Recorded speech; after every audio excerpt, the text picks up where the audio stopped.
enjoy your marathon.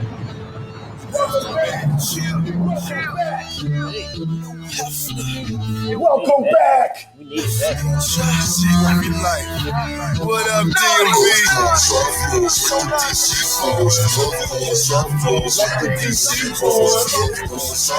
Like them DC boys. What I do? Getting money, whole time, fucking bitches, whole time, rapping DC, whole time, we getting money, whole time, fucking bitches, whole time, rapping DC, whole time, your shine, whole time, doing this, whole time, doing this, whole time, doing this, whole time, man, you're back, doing this, whole time.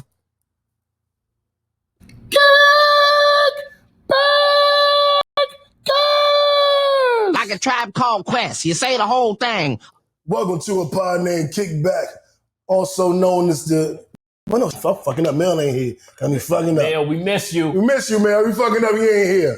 Welcome to a Pod Named Kickback. It's like a Tribe Called Quest. You say the whole thing. Also known as the Black CNN, and the revolution will be televised. I'm no breaks new, the righteous ratchet. If you throw it, I'll catch it. If you got it, I'll match it. Every Monday, we right back at it. I am the Black Savage. Hey, straight to the point, J Lew. We here. We missing Mel. She up top celebrating love. You're back in DC. Most definitely. We love you. We'll see you soon. See you soon. I'm glad that wedding proposal was for that friend. It was about to be a situation. Look at Roadblock. Y'all can't see Roadblock. Oh damn, Roadblock is right here.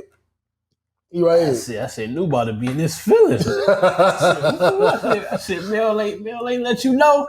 She ain't warn you. all in the social medias with it. That's why I don't follow these people. Their Twitters and their Facebooks. The Twitterers.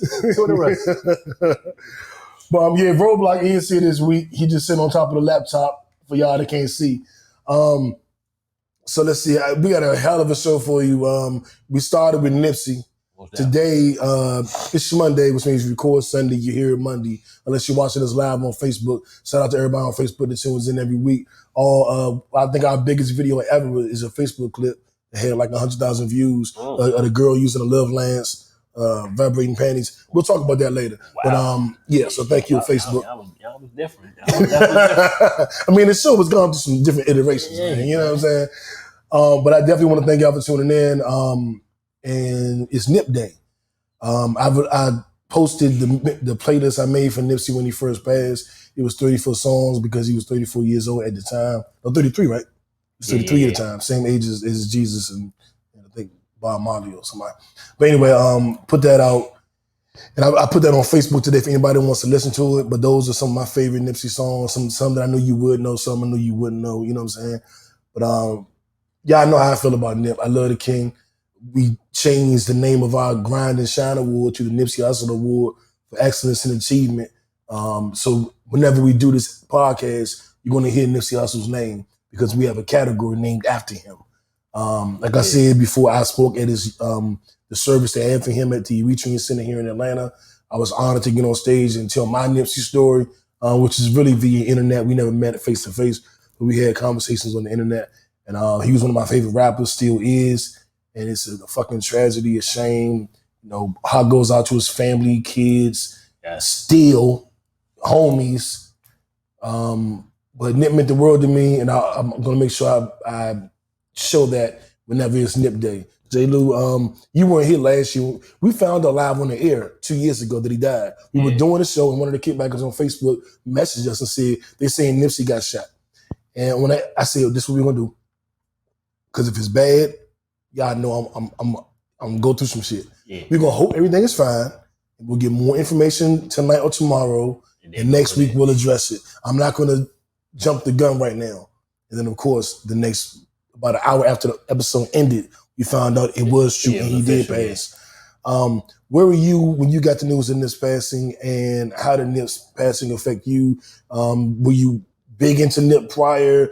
Were you just getting into him? Did you get into him after? Let us know your Nip story. It was the biggest issue with it is I was just getting on the Nip. Like the album that he had just came out, the Victory, that was probably in heavy rotation. Okay. And so what I do is when I listen to people I like and kind of respect. So when I heard, I heard him do an interview. Like, man, let me check out a little bit more. Look at more interviews. That's when I started looking to listen to music. I was like, look, I can respect you, so I can support you. So I got to that point, and then the Victory Lap, it was just like that was ridiculously good. So that was on heavy rotation, and then that happened. I'm like, damn. You know what I'm saying? So it hit me. I wasn't a day one kind of following him, but I was kind of working my way backwards. Because I found out who he, and that's how I do with a lot of artists. Like if I can respect you, then I can kind of go support you. I'm a little bit different in that way. So that's how I. And in the respect you that part, is it that you see something of you in them, and then it's a connection, or is it literally just a respect level? Both, but it's more of I saw growth. Like what I like to see is I like to see growth, and I saw him. Where we from. So you can respect somebody and whatever they do. It doesn't matter. But what kind of morals and character? What do you stand on that way? And then I need to see growth. If I don't see growth in your music, that's why when it's like, look, when I name my top 5 and all that stuff, I leave certain people out. I'm like, yeah, they was hot for this moment. I'm like, they never grew. Like certain artists. We talked about certain artists. I'm like, look, you've been talking about drugs and gang banging for 30, 40 years. I'm like, look, I just can't get there. Like, if you 40, 50, you're throwing up gang signs, I just can't get to a level where I respect you enough to continue to support you. I hear that. So that's how, that's how I operated. But yeah, man, then, a great family, took care of his responsibilities. A lot of it was just sad, kind of what happened, because you see the growth of somebody and then how he moving in the community. And, like you lost somebody that can really change people's lives and change your perspective. Yeah. We're going to talk about in our first story, how, the contrast. The contrast, yeah. Yeah. Rest in peace, Nip. And I think that's an excellent segue. But actually, I do want to hold off on that because we should have really started with High Low. We got to do High Low. Okay. So you want to take it when we take it? I'll jump out there because it's real quick. How continued health, I was able to do better on my personal as far as health kick wise. I was able to get some good workouts in, so I kind of held my own on that end. Oh, you trying to get it? Say what? I'm still fat. Let me get my shit together. I'm telling you, let me get my shit together. Give me about 2 months, man. I'm gonna be legit. I'm wearing all small shit. Right? Make sure it look good on video. Low, it's low. But I think, Nip Day kind of helping it out a little bit. Like, we've been slow on I've been slow on the business side. No, you said it right, All right, so, so I've been slow a little bit on that end, so you get a little discouraged. But then kind of, hearing how Nip speak about it, the independence and the grind and all that stuff, you got to respect these times and kind of move forward. So, yeah, that's the low, but, there's a reason we here. And, he would have been 36 Today, I'm 36 now, so it's like it means something. Yeah, I'm 34, so it mean that to me too, because I could. Okay, I'm older. All right, never mind. Moving on. I tell you, my high of the week actually came today. And kind of in combination with what you're saying. Okay. I had a strong week this week. I haven't been having strong weeks like this. For the last couple of weeks, I'll say I've been stepping it up. But I had a really good week with the side hustle. Okay. Now I need to translate that to the primary hustle. The real job. And I put together a schedule, and I was listening to I'll talk about it in the book club, the 50th Law. Okay. Which is Robert Greene and 50 Cent's book. The Robert Greene, the guy that wrote the 48 Laws of Power. Yes. He got with 50 and they wrote a book called the 50th Law, which is about fear. I'll talk about that later, but I've read the book. I used to read it all the damn time. It's about 15 years old. Okay. But I recently got it again on Audible because I haven't been finishing books. I've been downloading books, but haven't been finishing them. Yeah. And so I wanted to hear something that I knew I loved. Something, one of my favorites. Yeah, sometimes you need that. Yeah. So I got that. And he was speaking life into me like, some people are afraid to leave their job. Because because there's going to be good times and bad times. There are going to be hard times. There are going to be difficult times. But and people don't want to face those. But when you do face those, it builds character. It builds an awareness that you can get through anything. When you go through things, you can go through things. And I was like, well, shit, Robert, I'm going through things now. Yeah. And I went through things before. I can go through them. I'll be all right. Yeah. This guy step it up. And you recommended the Benny the Butcher Jones. He had a joint on there. It's I ain't really listened to him too much. You know what I'm saying? But you told me about it today. Yeah. Well, you know what I'm saying, for the pod. Yeah, for the pod. And he had a joint on there. It was like, you gotta respect when you broke. Like that's the best time. Like you learn so much more when when you're going through certain little phases. Mm-hmm. You know what I'm saying? So that's what he was, so not the broke aspect, but like he was just like when you going through those down times, it's like that's when you learn so much more. So that was big too. And obviously we get through that, get to that too. Yeah, man. I mean, factory. Because that's where character's built. Exactly. That's when you find out who you really are. Exactly. Like this is funny, but I want to use this example because it's funny. But there are many examples we could use.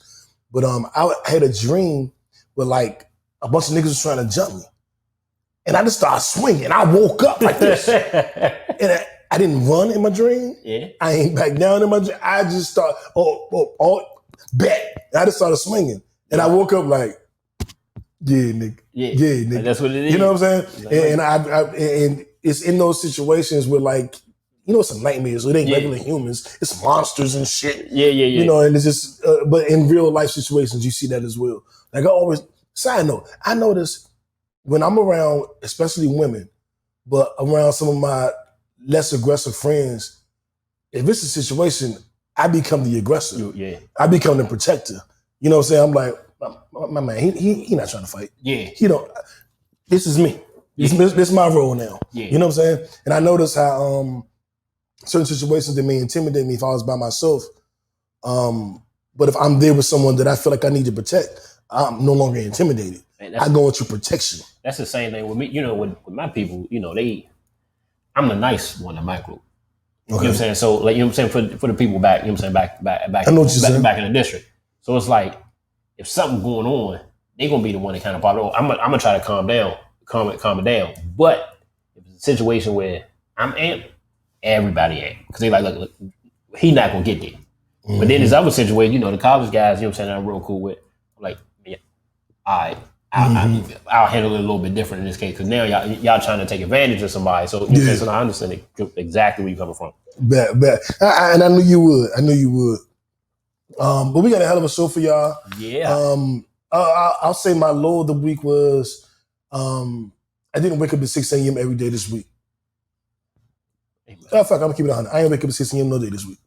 Just keep it 100. Hey man, the week starts anew tomorrow. Exactly. By the time y'all hear this, I'm gonna be up at 6. Matter of fact, as soon as I wake up, I'm gonna tweet, I'm gonna Facebook message, and I'm gonna Instagram. All the good. And then I'm doing my 60-day challenge. I was afraid to get off the internet for 60 days because we had to do show promo and all that shit. But now I'm like, man, you and Mel do that shit. I'm ghosting. For 60 days, I'm going underground. I'm getting everything together. Hey. I'm going to come back with pectoral muscles and a flat stomach. I'm going to be selling tea. And waist trainers. I'm only juicing now. Right. I'm going to delete all my old pictures. All my pictures going to be my new body. delete everything and shit. All shit with shirts no on. History. Why every picture you take, you ain't got your shirt on? I'm proud of myself. Exactly. How come all your pictures are from October? Look, man. That's when I started. Right. This is my rebirth. Don't do my rebrand. Don't be judging me. Okay. Yeah, that's what we doing. God damn it. I'm looking up there for the topics. Crazy motherfucker. Mel and her wonderful handwriting is not here. Right. So, well, let's get into. I don't want to say somber, but definitely. Let's get into something heartfelt. We definitely want to send positive energy, thoughts, and prayers to the people of Haiti. That earthquake, I don't know if I've ever witnessed an earthquake that did that much damage. Have we seen that in our lifetime? Have we? Am I wrong? In some of the Asian countries, some stuff that have been crazy. With tsunamis and certain slides and stuff like that have been crazy. Okay, because they're like it was 700 people murdered at this point, 1,900 injured, and there's several hundred missing. Yeah, because I know when I first saw it, it was It was 300 confirmed. Then that jumped to 7, Mm-hmm. like overnight. Mm-hmm. Like, and everybody that's injured, unfortunately, isn't going to make it. yeah. So the death toll, and then there are people that are just missing. Hopefully, some of them are alive. Yeah, Well, hopefully, all of them are alive. But we know the reality of the situation. Exactly. It's definitely going to top 1,000. And that's, you know, that sudden loss of life. You don't know, and it kind of pales in comparison because certain events like that it happens right away. So it's like, look, man, everybody, all of those people, because it was unexpected. All those people woke up and didn't think they wouldn't be here the next day.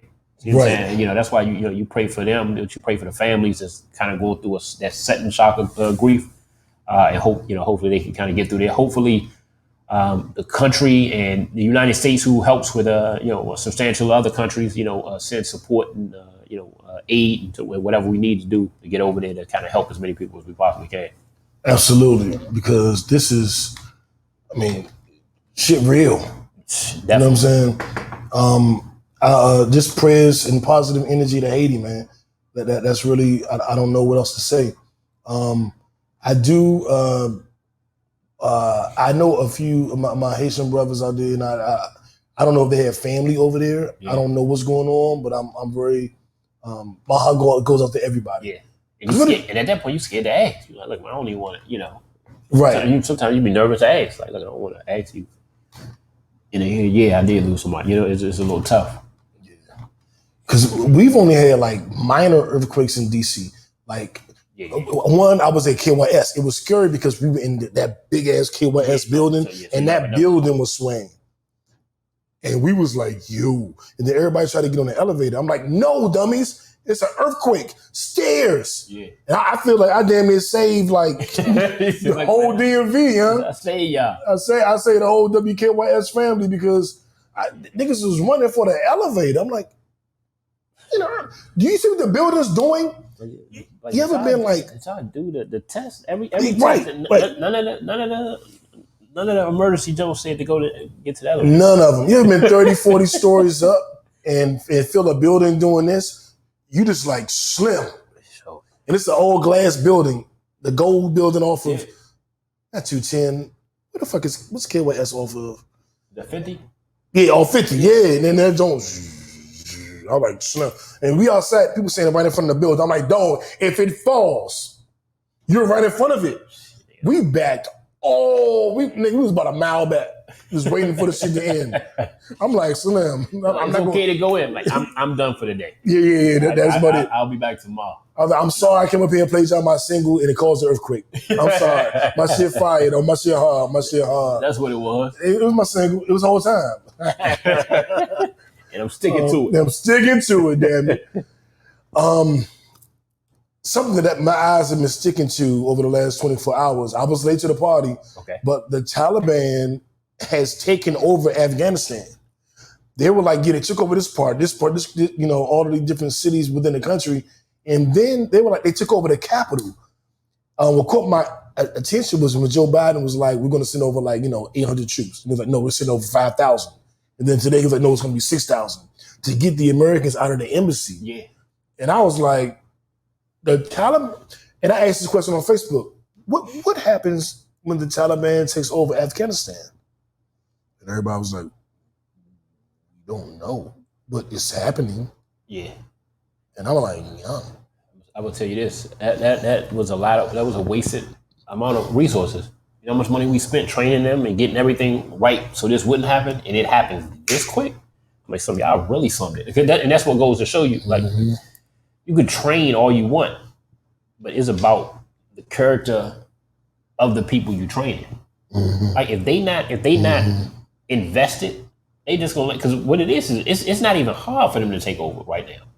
Yeah, like it was super easy. Not only not hard, it was easy. And it's not for not having ammunition or guns or equipment or all of that, because obviously we spend billions and billions on that. It's just when you fight for something you don't really, you don't really care about, you're like, all right, whatever, hey, man, y'all can have that shit.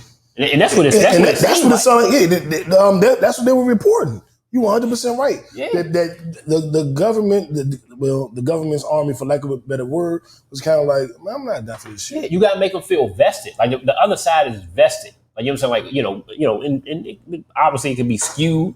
It could be from, ill intentions. It could be from stupid shit that they vested in. But it's like, you just train it. Yeah, you train it how to flip, how to shoot, like, nah, you gotta deal with somebody. You gotta deal with the heart and the cause for doing it. You deal with that, and somebody fighting to their last step. It's different. They handed over that shit. A movie, The Road to Perdition, and it has one. It's a decent movie. It's not an amazing movie. It's good. You ain't gonna stand on it. I ain't gonna stand on it, but it's good. But it has a line in it, and I've always taken this line to heart, literally, because of people that I work with, that I brought up under me, that they ain't pushed the line properly. Okay. They ain't stand on it. They just was there. Yeah. And he says he adopted a kid. He found a kid. He took him in. He raised him. Yeah. He built an oil empire. And at the end of the day, when his kid was grown, he sold it away and fucked it all up and turned against his father. The man that raised him, maybe not his father, but. And he said, I took you in. Basically, I gave you my slang. I gave you my business. I gave you my business sense. I gave you everything. But you know what? I couldn't give you my heart. Yeah. I couldn't give you my heart. You still a bitch. You know what I'm saying? Like I taught you everything. But yeah, sometimes that ain't enough. Mm-hmm. Like they don't feel like that's why. Even with leaders, like any great leader, you need strong soldiers, and the soldiers got to believe in it. Like, just because you believe it, it's not enough. If like you a soldier, I don't care what it is, and you on a podcast, like if me and Mel don't believe in it, like it don't really matter. We're not gonna feel vested, jump ship, whatever it is. It's just like you got to feel a certain level of vested in it. Yeah. It's a total sidebar. That's why I think Derrick Coleman was the player he was. I think Derrick Coleman is probably one of the most talented, naturally talented power forwards the NBA has ever seen. Just God blessed him. He just was great. But he didn't give a fuck about basketball. And so he never took it to that next level. And that's a lot of guys. A lot of guys get to the top level. Like, look, they was doing it for a different reason. Like, I'm doing this shit to get out the hood. I ain't doing it to be great. Yeah, I'm here now. Like you see the All-American this, All-American that, and then you see a Kobe that's practicing 15, 20 hours. You're like, you? It's different. Exactly. It's different. And that's what separates us from other podcasts, being top 30 in entertainment news in the United States of America. You know what I'm saying? That's what separates us. We care. Talk that. We care. You hear me? But we'll move on. I don't want to do too much of that. You know what I'm saying? Yeah. Ain't gonna be too braggadocious. Not too braggadocious. I don't want to come off like these niggas on Clubhouse. And speaking of these niggas on Clubhouse, my left stroke just went viral. Our viral story of the week: Tekashi, Wack, Jim Jones, Trav. What's the fuck is going on, man? I ain't even see the Trav aspect to it. Trav went on Clubhouse after the Jim Jones, Tekashi, all that shit. And he went on there and he was basically trying to call out Wack. Okay. Saying you talking all this shit, but when I showed up, when y'all was in the hotel and I showed up downstairs and you had K Slay hit my phone asking, telling y'all ain't got a problem with me. Why am I out there? And why am I, basically pushing the line? Basically like it's on and y'all come out, it's a wrap. You call begging for mercy, but you talking shit about Jim Jones and Meek Mill. Those my two guys. Yeah. And I'm the muscle. So who the fuck is you talking to? Yeah. And Wack was saying that it didn't happen like that. He never put in the call to K Slay to have him call Trav to piece it up. It's just a whole bunch of he said, she said, but they're getting on Clubhouse having these discussions. Now, I ain't gonna lie, it's entertaining, but I can't imagine me beefing with a nigga and then getting on Clubhouse exposing all of our situations. I would think the feds are listening. Like 21 Savage told Wack, like, we're not doing this on Clubhouse. And Wack, like, when I see you, I'm gonna beat your ass. 21 Savage, say less. We're not gonna discuss this on Clubhouse. An app that people record and put on YouTube, and everybody like, I'm not doing it. Okay, bet. I never. Hey, what's up, Sharon? I never really. I don't like Wack. Yeah. Okay. From his comments about Nipsey, and we all see how I feel about Nip based on what we did today, and based on having an award on my weekly podcast named after him. I never liked what he did. I never liked the way he played that situation. I didn't like the disrespect, and I don't understand why he's doing shit with 6ix9ine. Now, their interview with Academics was inter-fucking-taining. It is the best 3 hours of bullshit you will spend next week. See, I deliberately said I wasn't watching that shit. I said it too, but my man Sweet hit me like, I ain't trying to tell you to watch it, but it's just fucking entertaining, yo. And I got people like, we done had, me and, you know what I'm saying, my group, we done had certain issues about the Tekashi and the telling shit. We got a group was like, man, whatever. You know what I'm saying? Like, they knew what it was. And then we got another group was like, look, it don't matter. On man shit, you accept your responsibilities and all that stuff. I saw some snippets of it, like, you know what I'm saying, little shit that went viral. So I think it does make for, you know, a good conversation. And I'm all for the gang culture. Okay. So I don't think the initial premise of gang culture was bad, but I think it hasn't evolved. So right now it can't evolve any. You know what I'm saying? Like, but it actually devolved. Yeah, and that's what I'm. Yeah, and that's my issue. Like, if it evolved into like a Black Panther, something like that type of. That's movement, where it started. Yeah, I would understand it, but right now I think it's too damaged to ever be positive. Mm-hmm. So when I saw Tekashi shit happen, I was like, all right, whatever. It was kind of happy. Like, what? Look, 90% of these niggas is snitching anyway. That's, you know what I'm saying? That's how I thought of it. My whole premise was, look, y'all just saw Tekashi, a Mexican kid with a whole bunch of tattoos, become one of the toughest guys out here under the guise of saying he in the game. This should let people know that this shit is bullshit. Like, maybe this is a part of the destruction. So I was all for it. Mm-hmm. But it's like, now looking at this shit. Then when, you know, the battle, you know, we saw your boy Jim throwing gang signs at 40, 50 years old and shit online. I'm like, nigga, that's your man? Like, he still rep the crew. Look, he still rep the crew. You put gang signs up, you 40, 50 years old. Like, it gotta come to a point of evolution where you like, look, my nigga, you can be tough and not throw gang signs up on a fucking national, you know what I'm saying, broadcast. So when I see that thought process, at that point, it makes me think, like, it's some fucked up shit in your head. It's some skewed shit. And look, and I don't know if you're telling or not, but it's funny. It's funny that all of them is kind of putting that shit out there like that. Like, look, nigga, you on the tape and you ain't get locked up. I mean, I'm gonna shoot my man Jim some bail. Because I don't know if he, but I'm just saying what Jim said on the tape was, if homeboy did this, y'all need to handle that. Y'all need to, you know, here's a suggestion on how you could do it. Yeah. He didn't give an order. Okay. Yeah, and I think that's why. But my issue is super tough guy, Wack, and all them niggas. You're snitching. You're dry snitching on social media. But see, I think it's a drastic difference because he's not in that life. You know what I'm saying? Wack is supposed to be in that life, not Tekashi. So. No, I don't think Wack in that. Like he has gang politics ties and all that stuff because no. He says it.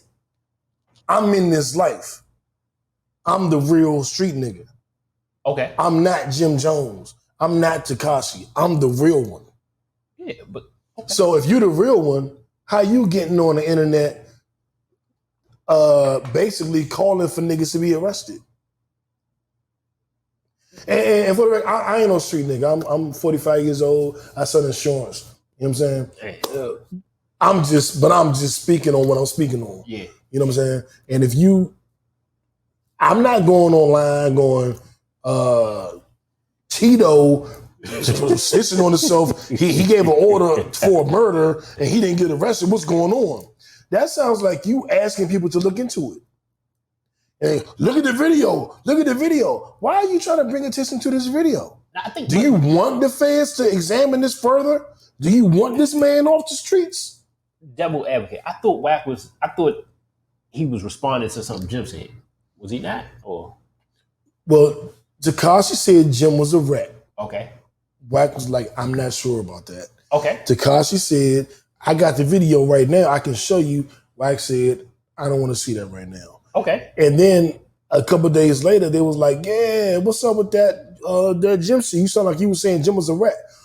I wasn't saying that. I was just, they said, what's this Tekashi shit? And Wack was like, well, he's talking about the interview, the wiretap Jim had. Yeah. And it was like, oh, so on that wiretap, Jimmy was snitching? Like, no, on a wiretap, he was giving orders and he didn't get arrested, so it's something weird about that. And Jim was like, what you talking about? Why you talking about shit weird? Why you talking about, like, do you want me to get arrested? Why are you saying that? And then some of his boys was like, man, Wack a bitch. Fuck Wack. Yeah. He ain't shit. And Wack was like, oh, y'all disrespecting me. Damn. Well, for the record, remember that wiretap? What happened with the wiretap then, nigga? Tell us about the wiretap when you told the niggas to kill Tekashi and then you didn't go to jail. How did that happen? How did you get away with that? How did you get away with that? You must have snitched to somebody. And it's like,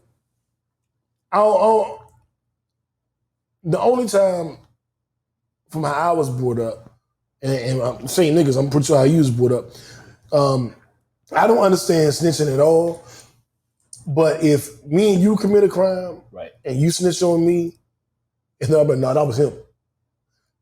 I think that will probably look at differently. Right. But what they're doing is dry snitching. Yeah. They got into an argument on Clubhouse, and now Wack is like, everybody look at what Jim said. Remember, did y'all see this video when Jim said kill Tekashi? How come he not in jail? And you could be looking at it like I'm exposing him as being a rat. But at the same time, you rat. But see, and I think that's what it more so is, though. Like, cause look, you think he's trying to expose Jim as a rat? Because I think he's trying to force his hand and make him answer the questions. Yeah, but in those questions, you bringing. But I mean, every time you say you're bringing federal charges against. But the wiretap is public information. Like it's already out there. So you know what I'm saying? Like for him to tell the viewers, you know what I'm saying, tell everybody go see it. It ain't like it's something that, hey, if you put this passcode, then you can see it. Like, nah, that shit is readily available. And that was, and 50 Cent was the first person to say something about it. Remember, they had 50 Cent and Jim had that issue because he's like, hold on, Jimmy, something you gotta be saying something, Jimmy. So that, you know what I'm saying, 50 started that shit. It's just like, look, it ain't go but so further. But I will say this though, and this is my issue because I'm not a street guy. I think I'm college. I'm in church on Sundays. I'm taking care of my responsibilities. I don't glorify it. I actually have an issue with gang members because I subconsciously feel like when I go out if a police or, you know what I'm saying, somebody else, when they judging they judging me, to be honest, they judging you. And they see me in you. So you know what I'm saying? So I have issues with them. So you know what I'm saying? I can back them with the, you know what I'm saying? I can, so I can see it both ways. I would say this though, if I had to wrap it up. People are asking, like, you're a criminal. So you're asking somebody who lies, cheats, steals to do something honorable when they chose a life of being dishonorable. If you really simplify it, yeah, they gonna snitch. But it's supposed to be honor amongst thieves. I know. It's supposed to be. But motherfuckers been snitching for the last 1,000 years. From day one. That's what it is. It's like you can't have somebody, you can't want somebody to be honorable when they doing something dishonorable. Like it goes against their nature because that's not what they are initially. Like if you was a law-abiding citizen, an honest person, you know what I'm saying? Like if you had these type of characteristics, now I agree with you that you can't find a 1 out of 10 that do it. You know what I'm saying? And then you call them real and you call them honorable for a certain level. But you can't get into a game that's dishonorable and trust that everybody is going to be honorable. And that's my issue. And I think you're right. I think the mistake most people make, including myself, is we think everybody real as us. Yeah, you see yourself in other people. Yeah, we think that they'll be like, we think it's 1 or 2 guys that's going to snitch, as opposed to it's 80 y'all that's going to snitch. Yeah. I mean, it's a lie we tell ourselves. We tell ourselves a lie every day that our niggas is real niggas and all our niggas is real niggas because we real niggas. And then you your niggas do shit and you be like, oh, but y'all not. And the thing is, but what they friendship and what it's built on is not there. Like I honestly feel like you'll say your top 5 guys, they wouldn't stitch for sure because it's built differently. My top 5 people that I've been friends with since elementary school, I don't feel like they gonna tell because it's built different. But if our relationship is built on doing fucked up shit, and now I want you to hey man, I want you to take this charge, nigga. Like nah, fuck that. You know what I'm saying? Nah, they not doing that shit. They scared they chick gonna get hit when they go in. That's exactly facts. It's like scaling a business. When you scale your illegal enterprise, it goes from the 5 of you to 10 of you to 20 of you to 50 of you, and everybody in that 50 isn't fully vetted. Exactly. They're not vetted and they're not vested. Exactly. So at some point you got a weak link. Yeah. And it's just a matter. I mean, that's just what it is. It is what it is. But hey, man, hopefully, you know what I'm saying. I'm sure it was funny though, because Tekashi, he is a funny little motherfucker though. Wack funny too. Yeah, Wack funny. You know what I'm saying. Wack Jimmy funny motherfucker. But Trav, he not funny when it come to this shit though. Like Jimmy get real serious. And that I ain't gonna lie, that shit a little scary though. When the motherfucker like, look, nigga, when the 50 said that shit, the nigga got real sensitive. Wack Tekashi said that shit. They got real sensitive. Remember when Styles P was like, yeah, shout out to Max B and shout out to Male Matrix, my real niggas that went to jail. Jimmy was like, yeah, I was talking about my niggas. You shouted out my niggas? Well, let me let you know something right now. Jadakiss like, I didn't even say it. It wasn't me. He's like, I'm saying something. I'm certified gangster. Yeah, but Jim got mad, young. Jim don't play that shit. I remember watching Joe Budden podcast. And Maul, I want to hear him. And Maul asked Jim, now that you squashed it with French Montana, could you squash it with Max B? And this is the craziest shit I ever heard because, again, I'm not the toughest nigga. I have a temper. You know what my toughness is? I'm psychopath. I'm crazy. I will... You can say something and it's going to flip a switch and I'm going to fuck you up. It ain't because I'm tough. It's because I'm mentally challenged. You know what I'm saying? You wired different. Yeah, I'm wired different. So they're like, I'm gangster. I be beating niggas up. No, I'm crazy and I'll fight you. You know what I'm saying? Like, they just is what it is. I'm not gangster. I'm crazy. But the bullshit was, Maul was like, so can you squash it with Max B? And Jim was like, I like you. So I'm going to spare you. Yeah, see, but don't ask me no shit like that again. Now, I wish a nigga would tell me he would spare me. And this is off subject, and this is not me trying to prove how gangster I am or nothing. But it's certain shit you can't say to me. I think that, well, I'm in therapy. Maybe you could say it. I don't fucking know. But I think that if you tell me you're going to spare me, I'm going to immediately want you to not spare me. See, and that's like, my thing. And that's my issue, though. And why I don't believe niggas who say shit like that. That's disrespectful as shit. Slim. Like spare you? Like it, and that's just, you know what I'm saying? And look, I'm sure he's legitimately gangster as far as doing illegal things. But we have other, you know what I'm saying? They have other videos of you jumping over gates and shit. They got, you know what I'm saying? We saw the gym in the Medici's video. We hiding behind cars and shit. Like we got, you know what I'm saying? We got those too. So it's like, and that's my shit. We seen how the Lots called them pussies. Man, I thought that I don't even give. I give them a pass. That's WWF. You know what I'm saying? Yeah, that's WWF shit. But you know what I'm saying? The Medici's fight, nigga, that's legit. Nigga, that's man on man. Like, what's up? That's different. So my issue with gang culture is, or you know what I'm saying, or street culture anyway, is guns allow you to be tough. We know a lot of niggas who, you know what I'm saying, not here. And I know a couple niggas, you know what I'm saying, next door, you know what I'm saying, on my block, niggas, four people gone. You know what I'm saying, in 3 houses up. Them niggas won the fight. Right? Like, you know what I'm saying, like niggas who really legitimately won the fight. We man on man, you know what I'm saying, I beat the shit out you, you go run and get a gun. So who's the tough guy? So, you know what I'm saying, in our culture, we judge the tough guy, the sucker who go run and get a gun. But when you was able to stand on your own too, you got your ass whooped. So now you throw the gang signs up. That shit allows you to be tough. That's what I don't like about the gang culture. You have rich niggas joining gangs at 20, like millionaires joining gangs and shit. That's crazy. I can understand the niggas who came up. You know what I'm saying? You looking for certain shit. So you born in it, you bred different. You got millionaires joining gangs. Niggas want to belong, and I was always raised to bring niggas along. Yeah. I was never raised to join your shit. I was raised to bring you into my shit. And I know that's different, but like that I'm saying.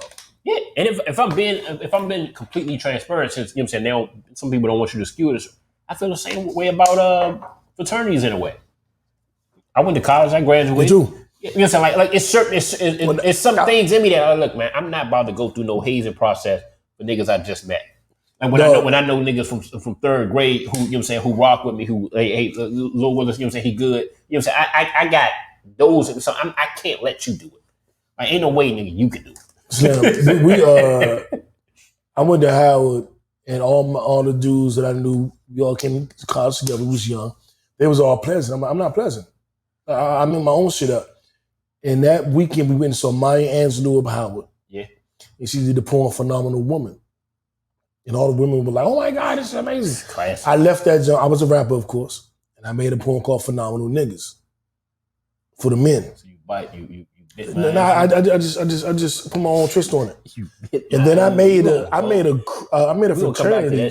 We come back to it. Bullshit, nigga. We made a fraternity called Phenomenal Niggas. You know, I was like, it's the print in my jeans, it's the wave of my hair, it's the gun in my back. Nigga, we everywhere. Phenomenal nigga. That's me. And I had all the DC niggas and all the niggas I fuck with. We instead of meeting up around the Q tree or the cap of this, we met at the benches. And we used to make a joke that our shit was gonna be a chalk outline of a dead body, and we was gonna meet around that. And we was out there like phenomenal niggas. And our code was "Hey ya ho." And we were like, because we're like women, so we can say "Hey" to the hoes. So our scream call gonna be "Hey ya ho." Niggas would walk through the campus going all that barking shit. We were like, "Hey ya ho," and niggas on the other side of the campus were like, "Hey ya ho." I literally created my own fraternity. Yeah, in college. Nigga, I'm different. That's my point. I created a fraternity in college of just street niggas that went to college, and we was like, "Dog, we're not doing that, man." The point of the story was, I'm different. I ain't following behind nothing to nobody. It was a couple funny jokes though. Back in when I first left for college, motherfucker was like, "Hey man, you gonna pledge?" I'm like, "Nah, man, I ain't really doing it." I bet. And we thought, you know what I'm saying, like me and my brother, my best friend, I call my brother, like, he can't stand that shit though. I can't even. It's Greek. We're not Greek African. Yeah. I forgot. It was somebody who spit a hell of a ball on that shit too. I got. I'm gonna find that shit. But yeah, I'm like, Slim. I'm like, nah, I just can't do it. I ain't going through no hazing and all that. You know what I'm saying? All that shit for it. He can't stand that shit though. Hilarious. I'm like, Slim, man. I try to find the positives and everything. Mm-hmm. That, you know what I'm saying? That's my, my MO. So you know what I'm saying? I see the positives, so I understand it. I got my sister pledge and all that shit. It's just like for me, see the good. Yeah, but to me, but it ain't good enough. I'm with you. Okay. And that goes to show that we you know what I'm saying, we indifferent. So for the gang culture, the whatever, all of it, it's the same thing. Exactly. But I definitely want to shout out. Nah, we don't hate the gangs. Don't do that. We love all our brothers. We just wanted to let you know what it is. Wanted to evolve. You know what I'm saying? For something that help. You know what I'm saying? The greater good of the old people. You know what Nipsey was trying to do. Exactly. And that's why I think I wanted to go there with it, is because we coming off. This man would have been 36 today. He grew up a Crip, but his evolution was unmatched in what he did for his community, what he was doing in his real life. So that's why I spoke to it. Like, look, you got 30, 40, 50-year-old niggas arguing about gang culture, throwing gang signs up. You had this guy who was 33 saying, "Yeah, this is where I came from, but let me tell you how we can get better." Like, so you had somebody evolve out of it. Yeah. You know what I'm saying? So, and that's why I was trying to take the whole hood with him. Exactly. Rest in peace, Nip. It's Nip Day. You dig? Something good that happened. Britney Spears' father has agreed to step down as a custodian over her estate. So she's going to now have control of her money, control of her estate. I don't know if Britney is crazy or not. Some of them probably say a little weird though. But it's her money. Give it to her. She earned it. Man. If she fuck it off, or whatever she do with it, she do with it. Man, it's hers. People blow money every day. And you know what, man? These are white people problems, man. This is moving on. Nah, what the don't be dumb one? We gonna get this shit to Nu. Why? I'm like, this nigga put Britney Spears on the topic. I say our listeners don't care about what happens with Britney Spears and her daddy. They probably don't. They probably don't. And but you're right. You're right. They're white people problems. But you know what I thought about? Why you ain't here to tell a nigga? Why you ain't tell his ass don't put nothing about Britney Spears up here? These are white people problems. We got real shit to worry about. Right. But you know what? But I looked at it like it can happen to us. It can happen to us. This podcast will be worth $1 billion tomorrow, and then they take our money because they say we drink too much liquor. We're like, whoa, don't take my money, motherfucker. I built this shit from the ground up. This is lemonade. Right. I built this shit from the ground up. Don't take my money, goddammit. And then if they take my money, who gonna take care of Roadblock? Who is gonna take care of Roadblock? That's Mel Boo. I guess Mel will take care of him. hey, Jim, that Mel would definitely take care of Roadblock. Well, yeah. Never mind. We don't talk about. She would have happily discussed Britney Spears. You know what? That's gonna be on a Patreon episode then. See, man, we're gonna do a Patreon where we can discuss this topic because they do want to talk about it. You know, y'all motherfuckers who do Britney Spears is like motherfuckers who do what's that little game and shit y'all be playing? I be playing disc golf? Yeah, that shit. Yeah. Hold up, that's not a game, that's a sport. Hold up, my nigga. It's not a sport. That's a sport. Y'all motherfuckers know everything that's happened with the comic books and shit, and y'all do disc golf. Anybody who want to talk about... I don't know nothing about no comic books. All the comic book movies and shit, y'all. I watch the movies. I ain't never in no comic book. Hey, man, look, man. Y'all know. That's what you don't know what's going on with the comics? No, I know. You don't know about Thor? Look, man, I know the movie I saw. Did you see What If on Disney Plus? No, I did not. The Marvel cartoon? No, man. Look, man. That shit fire. Wait till Mel ass come back, man, for y'all to talk about this shit, man. And Mel just said she ain't seen that shit neither. She don't watch. She don't read comic books. Never read a comic book. Never been a comic crook. Oh, yeah. I hit them bitches with the hook. Sure. To the left. Never mind. I'm bragging. Never mind. So moving on. Really? Let's see what we got going on here.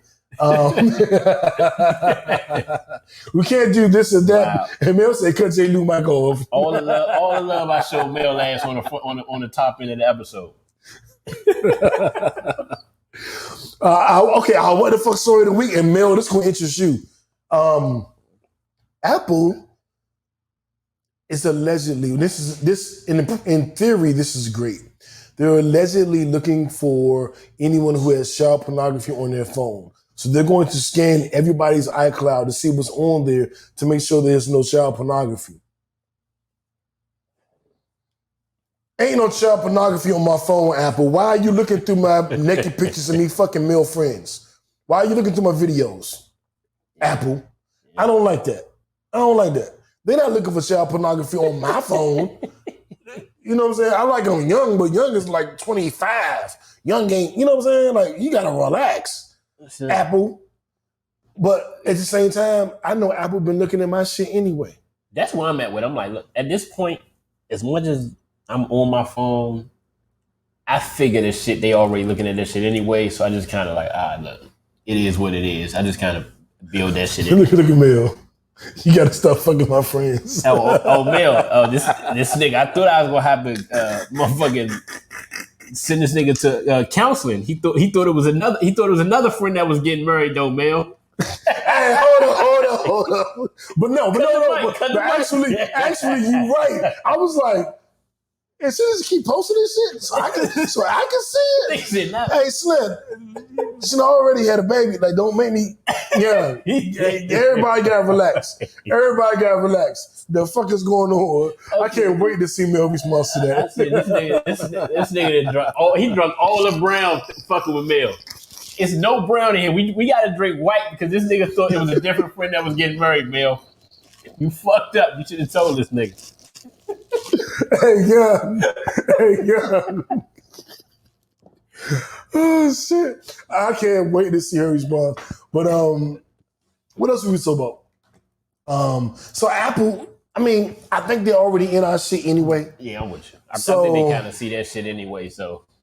You know what I'm saying? Like, I'm not, it's like they're telling us, you said FYI, we're telling you that we're reading all of your shit.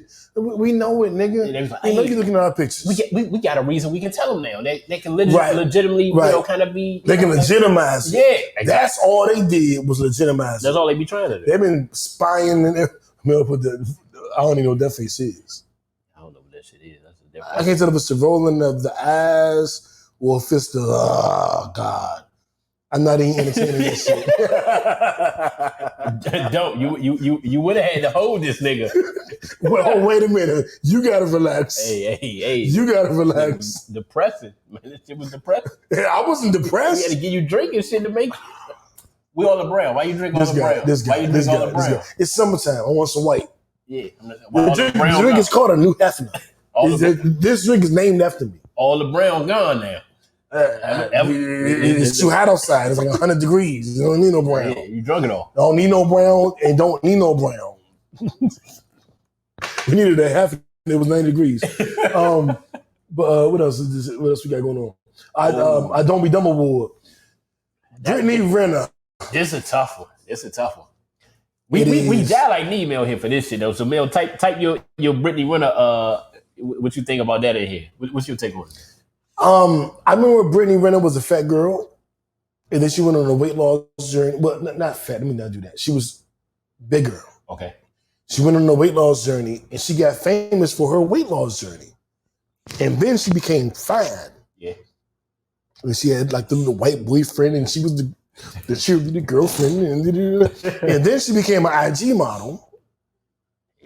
What happened when you become an IG model? And then she became Thoughtolicious, hanging out with Tiana Trump, excellent porn star, gives some amazing head. I don't know personally. I just checked the references, seen the videos. And then she became like Tatiana. Oh. And was fucking everybody. And started telling everybody she fucked Colin Kaepernick and was like, I don't like him because he made me buy my own plane ticket to fuck him. You know what? I kind of fuck with Colin Kaepernick. A little bit more, right? That nigga just went up a couple notches. Like, exactly. Get him back in the league. Get him back in the league. You want to ride this ride, you gonna have to fly out to get it. You gonna pay for it. You gotta make this much to ride this ride. And then all of a sudden she was what appeared to be targeting a young NBA player. Right. I don't know what she was thinking. She just was showing up at all his games, commenting on all his pictures until she finally got him. I don't know what that means. And then she wound up pregnant, and apparently they broke up immediately after. And it was her doing. I don't know, man. I wasn't there. I don't have the intel. I only have the internet rumors, and I've learned to not trust all internet rumors. I've just learned to not. But if we're going by what's being presented, right, and I have to comment on what's being presented, then it is dirty, it is shady. He should have known better. Where was his boys that tell him not to do that, and what in the entire fuck? And I would say this, because I didn't know who Shawty was until I saw the little meme going around. But I did see the video where she was like, hey, get with an athlete, they not smart, get pregnant, get a baby. And I'm like, damn, this really spoke. She really said that. I'm like, she did the Trump zone. I'm like, I'll run as a Republican, and they're so stupid they'll vote. And goddamn it, didn't they? You know what I'm saying? And I think shout out to racist Rick. I gotta reach out to Rick too this week. No, you don't. You don't. So you gotta know what the ops thinking.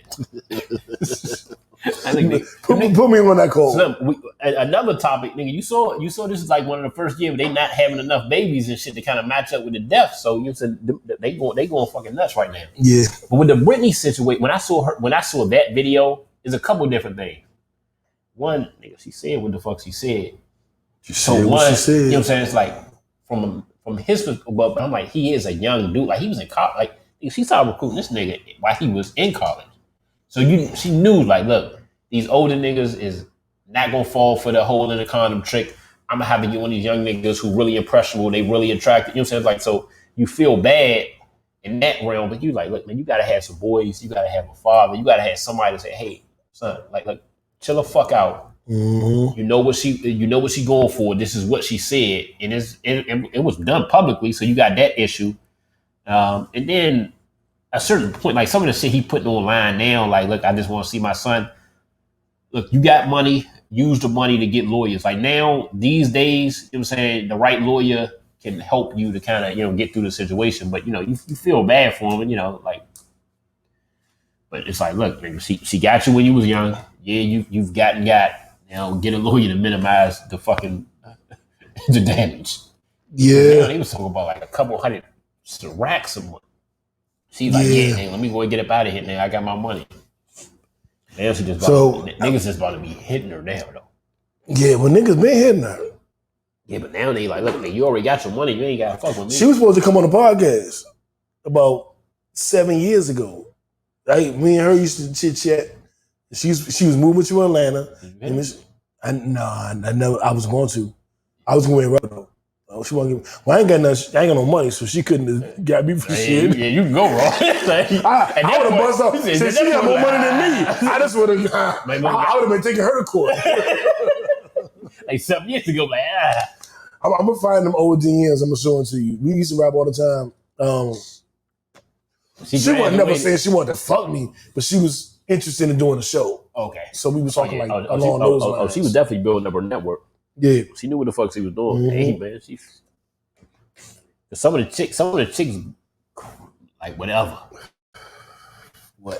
And then some of the dudes like, look, my nigga, she put this shit out there. Like she put it out there public. Like, look, deal with an athlete. They stupid. But you know the funny thing about women is if they get played by a nigga, they be like, that nigga played me. He gave me his representative. I didn't know what's going on. He said this. Yeah. But if a nigga get played by a woman, he's stupid.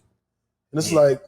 And he was young. Like, and the thing is, he was a teenager. And that's my biggest issue. Like, look, you playing a game with a nigga who not equipped. Mm-hmm. So you like he literally a freshman at Kentucky. You going to games and like, look, nigga, I just gotta pick one of these. I just gotta get one of these niggas. Let me get the nigga who don't have the pops in his life. Don't have, you know what I'm saying? Because normally a nigga who got his pops in his life then told you, yeah, I don't give a fuck what you doing. Put a condom on. Like, you know what I'm saying? Like certain things, and that's what I think that's why dads in the life is fucking important.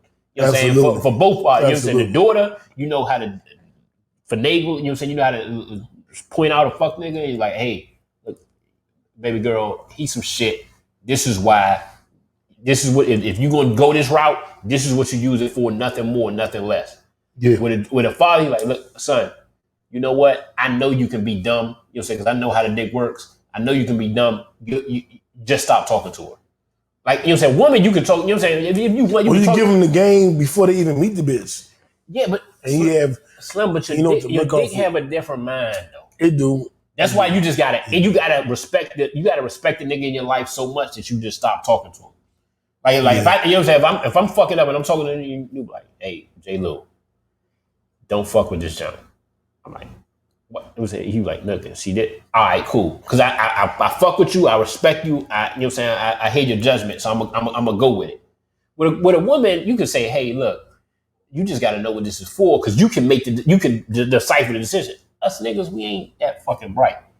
Yeah. You know what I'm saying? We get all the blood rush from our head and our feet, so we too dumb and we can't run. Son, we not thinking. We not that smart when the shit get popping. I would have fucked Britney Renner wrong, and I would have came in her. Me, this male brother. Sure, he bad as a motherfucker. He said, nigga, I'm in there. She bad as hell. She get whatever she want. He said, until I become a millionaire, and then I'll be more discerning. Like, then but as a non-millionaire, yeah, she gonna get these babies. Like, baby, I want half. Right, yeah, Britney, I want half. Her name would be Britney Renner. Her name would be Brit Renner. I'm gonna take the knee in the air. Near. I'm a near. Motherfucker, what the fuck? Give me that. I would, it's Nip Week, it's Nip Day. Our Nipsey Hussle Award winner, one of my boys sent me an article about this beautiful queen, black queen, who was the first person to win a U.S. gold medal in the 800 millimeter race in 53 years, and nobody was talking about her. And I said, bro, I was talking with Jeremy from Germany, and I said, I'll talk about it since nobody else is. We'll talk about it. Her name is Athing Mu. I believe she's African, but she's an American citizen, and she won the first gold medal in 800 meters for the U.S. in 53 years. And she's chocolate and gorgeous, and I'm not trying to objectify her. I'm just saying that people were speaking negatively about her pigment. Okay. They didn't like the fact that she was so chocolate. I do, bitch. I do. Fuck y'all. Chocolate sister kicked everybody's ass, won the gold medal. First time we've gotten it in 53 years. 53. So 800 meters is far as shit though. Yeah. That's basically what fucking Usain runs. 8 of them motherfuckers. Whoa. I didn't know that. Basically 8 of them motherfuckers. Damn. So and the for her to kind of stay with the level of speed that she was at, like consistently, that shit is different. Normally, it's a science to that shit. Cause you start out and then you get fucking gassed, or you start out slow and you never can gain the time up. So for her to be able to kind of do that shit and be the first in 53 years, man, that shit big. That shit far as shit. Hell yeah. Nigga, after 200, I'm like, all right. Oh, I'm good. I'm good. That's why I know you wouldn't last on this golf course. You wouldn't last. That shit is not a real. You wouldn't last. That shit is okay. Not. You want to do this? You want to do this? You want to do this? You want to go? You want to go next Sunday? Sport, you want to go next Sunday? I'll hit the 5 right now. You want to go Sunday? Well, I'm telling you. Do you want to go Sunday? I don't care. Yes or no? Okay, I'll go Sunday. But let me tell y'all this though. This shit is not a fucking sport. It's not a sport. Throwing a frisbee is not a sport. It's a disc, not a frisbee. That's one. That shit's a fucking frisbee. And you're in the middle of the jungle. It's a fucking frisbee. Sunday. Damn, man. I'm hitting the 5. Y'all gotta stop this shit, man. I'm gonna clip this video. That shit is some shit that unathletic motherfuckers. Yeah, all right. Let me finish. That shit is something that unathletic motherfuckers picked out. Like, hey, you know what? We can't jump high in these motherfuckers. We can't run fast in these motherfuckers. We can't run fast. I got it. Fuck, I got it. I figured that shit out. Let's throw a fucking frisbee. Oh, bad. That's what that shit. That's what that shit. We're probably gonna do it by 8 in the morning. The fuck? See, that further lets me know that shit ain't no real sport. What fucking sports you know start at 8 in the morning? Bet. Kickbackers, I'm a videotape. That further. I'm gonna ask Mel to come and videotape the whole thing. I'm gonna try to figure this shit out. Mel, you don't have to come up there to fucking watch 5 grown fucking men throw frisbees. You know Mel don't agree with you.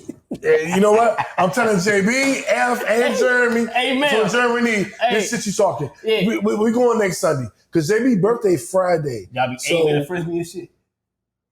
You think you be good? I'm gonna say this. Do you think you be good? Right, you know what? Let me just answer this question, and I want all the kickbackers on this. Over under, what percentage y'all think of these motherfuckers got picked last in in football, basketball, and baseball? You know what? We going in. I'm gonna take this video, I'm gonna crop it, and I'm gonna take this video to the 5, and we're gonna watch it, and then we're gonna invite you all Sunday, and we're gonna tear your ass up. I'm tired of being picked last. Fuck it, we're gonna make our own sport. My name New Half, I don't play sports, I play bitches. But, however, I love disc golf, and we're gonna see what the fuck. You gonna find out. You gonna find out. These niggas ain't gonna beat us 16-3 no more, nigga. Come out here on this disc golf course. You sound like Disney. Just none of you saying making sense. Yeah, I know. Nothing. Yeah. Kickbackers, percentage of what? How many of y'all think they got? They got picked last in football and basketball. Don't listen to this nigga. Don't listen to him. Over we under. gonna see. Over we gonna under see. 80%. Why you ain't seen none? When that sun come down, you ain't never seen none of the top athletes. You seen the top athletes retire and play golf or whatever. You ain't never seen no retired athlete say, you know what? I found a new passion. I'm gonna go out here and play disc golf. Actually, all the top athletes play it, but you know that's neither here nor there. We gonna see. But moving on from your blasphemy, and I hope you come prepared. I hope you come prepared Sunday because we playing and you can't get out of it. However, Scarlett Johanson and Disney, man, she signed a contract. Yo, they beefing heavy. Heavy. This is big. She said, this is other white people problems, but there's a lot of money. Yeah, but this affects everybody because they told her that they would not release it on to the Disney app until after it spent a certain amount of time in the theaters. And then because of the pandemic, they decided to release it in the theaters the same day that they did it on the app. And she lost like $53 million and she sued them. And now Disney is saying, we're severing all ties with you, bitch. All the movies you were supposed to be in, you're done, bitch. We ain't doing shit with you because you sued. And they blackballed her, which people think the rest of the industry will follow suit. There's somebody else considering suing Disney for doing the same fuck shit. Yeah. But of course now they're a little scared, trepidatious, because of how they're doing Scarlett Johansson. One, Scarlett Johansson is on my top 5 list. If you don't know what my top 5 list, it's the top 5 women, white women I will fuck if there were no black women or women of color. Because I'm not really going to a white woman. It's going to be women of color. And then if all the women of color died, there's a top 5 list. Margot Robbie's number 1 from Suicide Squad plays, what's she play? Harley Quinn. Yeah. Scarlett Johansson like number 3. So I got on her with Will Smith, John, the Focus. I was like, I got on her like, who is this? In Wolf of Wall Street. Oh, yeah. She was butt ass naked. Nigga. I was gonna give her this nigga. Real shit. That's one of my top 10 movies though. Wolf of Wall Street? Yeah. Hell yeah. Have you seen Boulevard? Neil Long, the white guy that everybody if like. I did, I saw snippets way back. I'm gonna give you the DVD. You got a DVD player? Yeah, I still got one. I'm gonna get a DVD tonight, so you can watch it. It's a sales movie. Yeah. If you sales, you insurance, you stocks, it's one of the movies that when I used to coach a team, I would make them watch certain scenes because it gets you hype and it gets you in that mindset of sale, nigga, sale. And you know what we doing? You know what I'm saying? Actually, I'm gonna play a clip for you tonight if we got time. Because that shit, it would get me hype. Get you up there? Okay. Hell yeah. I wish Scarlett Johansson the best. I'm on her side. I ain't on Disney's side. Yeah. You promised her this move would be made so she can make a certain amount of money, and then you switched it, and now she's not making the money. And now it looks like her movie was a flop. Nigga, you put it on the app. How could she fight it? See, and what I thought was, and I'm with you, you know, if it's right, but I was thinking like, with COVID and everything going up, I didn't think they would put it in the theater. You know what I'm saying? I thought they would definitely put it, you know, on a movie, you know what I'm saying, on the app, just because, like, look, there's so many people that, you know what I'm saying, like, shit, nigga, like, you about to go back on, and, you know what I'm saying, like, I'm about to stay on, like, look, we not going out. So I understand that perspective. But they made her bonus money solely based on theater projections, and then they put the movie on the app and in the theater at the same time. Which, if you give people a choice, they're going to choose that. You know what I'm saying? But strategically, do you think it was smart for her? Like, so if you, well, she signed that deal before there was a pandemic. Yeah, but I'm saying strategically for her to sue. Like, if we in business together and I sue you, I have to understand that we never going to be in business no more. Like that's a realistic standpoint. So I'm like, I understand that. If I'm banking on 53, which is after taxes probably gonna be, you know what I'm saying, 28.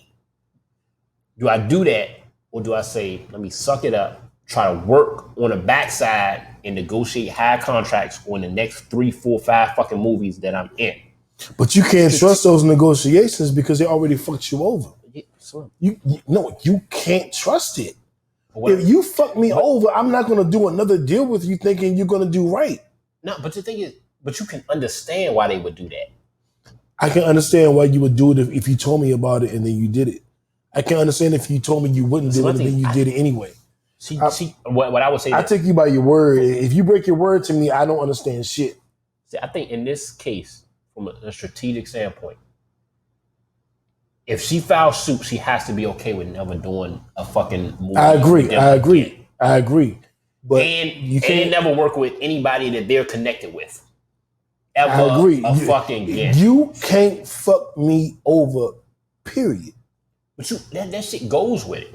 We've been in corporate world, nigga. Every time you go, in corporate world, why we not in corporate world right now? But no. Real shit. Why we not in corporate world right now? Because we chose to do our own shit. Because the thing is, she's making a choice. Yeah, but we understand. You saying she don't understand? I'm not saying she don't. I'm just saying for her to make this move, she has to. I hope she understands. I think she does. All of them, and that's okay. Like, look, sometimes it's built on principle. Like, look, you know what? I don't give. And that sets a precedence. I want my money back. That sets a precedence. Everybody that works with Disney now, they're gonna be like, y'all be going back on y'all shit. Son, it don't matter. When you got that type of fucking money, people gonna sign up. Let's just be honest. Like, you know what I'm saying? Yeah. Not who? Not who? Not Eddie, not Sam Jackson. Niggas who good ain't. The niggas you really want gonna be like, nah, y'all. They just gonna ask for more on the front end. Right. Because you understand but it still bullshit. Hurts Disney. That still taints Disney. I mean, as far as who you can get. Now, they can get me.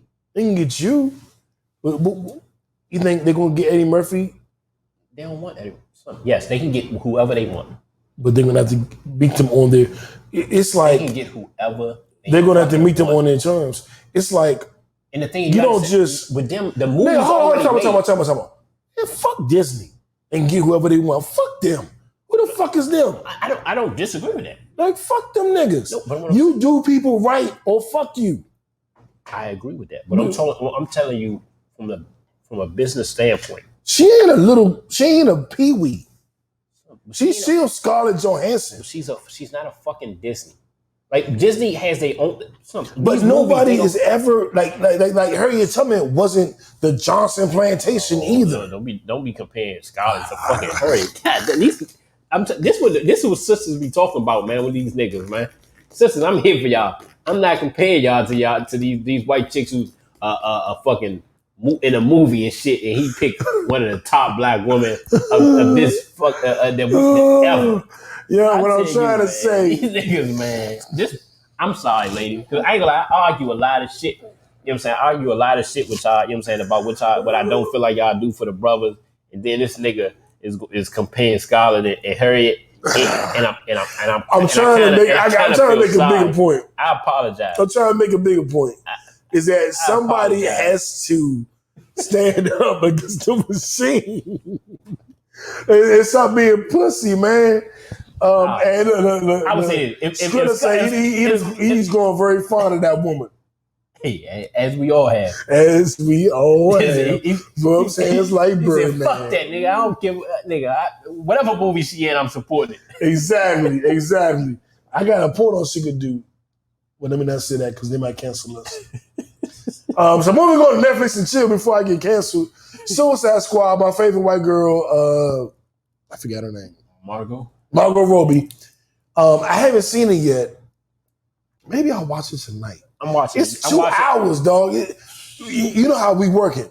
Yeah. I don't be having 2. Well, you know what? I'm lying. I do have 2 hours. We have to do it on a late night. Yeah, I don't have 2 hours to dedicate just to that. I could do an hour of a podcast, 30 minutes of a book, and then 30 minutes of 2K.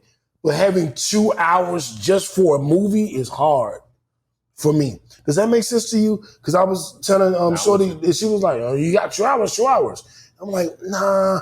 But if I put on an audio book, I can do something. I can cook in a half hour, and then I can eat and watch something for another half hour, and then I could sit down and play PlayStation for an hour. But I can do multiple things. If it's a 2 hour movie, I gotta just be stuck here on this sofa. And that's tough for me to give you 2 hours on this sofa with no movement. So I can do it late night. But the thing is, that fuck up my morning. Like, Yeah. you know what I'm saying? Because I get up early regardless, but it's like, look, do I feel like going there and work out? So that, you know what I'm saying? So that's so that's my issue. But now I'm gonna try to look at, because I like the first one I thought was solid. So I'm like, you know, I'm gonna watch some shit this week. I'm gonna try. I want to watch it. Skrilla say he watched 30 minutes of it so far. It's fucking comedy, I tell you. All right, fuck it. That's what I needed. That's what I needed. All right, fuck it. Okay, boom. Watching it. Shout out to the Queen, Courtney Kemp. Hey. She signed a big deal with Netflix. She's the one that brought you Power. Yes. And the whole Power universe, the Kanan and the Tariq story, and then the Tommy story. So she has a deal with Netflix to produce more content. I like that. I like our Black Queens going to Netflix and saying fuck network TV, because network TV wasn't respecting them. So, and that's the same way, like last week, Angela Bassett. And our white queen, Scarlett Johansson, saying fuck Disney. I'm with all that, but go ahead. White queen? Sisters, that's on new. That ain't me though, you know what I'm saying? You know, I'm for the culture. You know what I'm saying? Like, look, you know, I don't. Have you seen Scarlett Johansson's nudes? Nah. She for the culture too.